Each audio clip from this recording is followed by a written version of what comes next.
Hi everyone and welcome to this week's Markets to Watch newsletter from Smack the Markets for a week beginning 21st of June 2021. So this week we began after all the volatility last week on the Fed interest rate decision and the policy comments afterwards, giving a huge rally to the US dollar and changing the bias on that.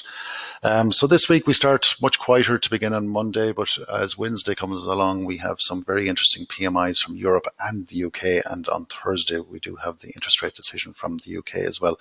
So quite a few interesting items ahead of us this week.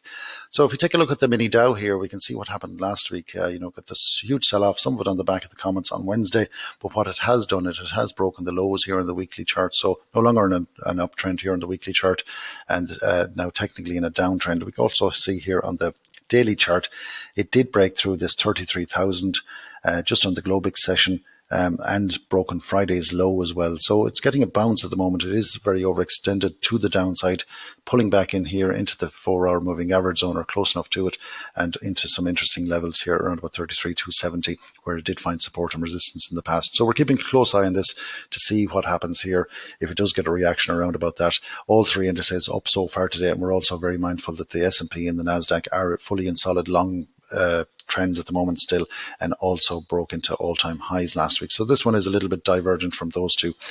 Other than that, if we take a look at some of the Forex markets, and one of the dollar markets that did sell off quite a lot last week with the strength of the dollar and also some of the weakness in the Kiwi was this Kiwi dollar. So what we can see here on the daily chart is, or on the weekly chart even, that it has broken the low here that it put in a couple of months ago, and even on the monthly chart there, the month of 2 and 3 months ago, it's broken the lows of both of those now. So technically in a downtrend on the weekly chart now, also breaking that area there on the daily chart and pulling back in there at the moment. Just right now it's hovering on that level.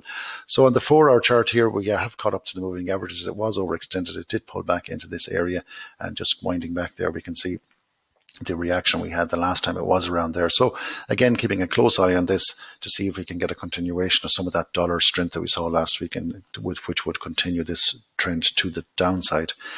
For a commodity that's looking very interesting, gold is just on a very interesting weekly level here. If we look at what happened last week, so we had a big sell-off last week in the metals. Gold coming back to this very precise weekly level there of around 1760, finding some support there on Friday and getting a nice bounce so far today. On the daily chart, we can kind of see the same action going on. We have the levels there. The high of Friday is a very significant point. That's 1800. So if we could get through that, that would change the bias again to the long side. On the 4-hour chart also, we have some action here that confirms that. We have the last low very divergent, and we also have an uptick here on this part of the rally to the long side as well. So if we can get above that area there on the 4-hour chart, we can see looking back that would clear up a lot of stuff here, and we'd have a nice clean window to the long side.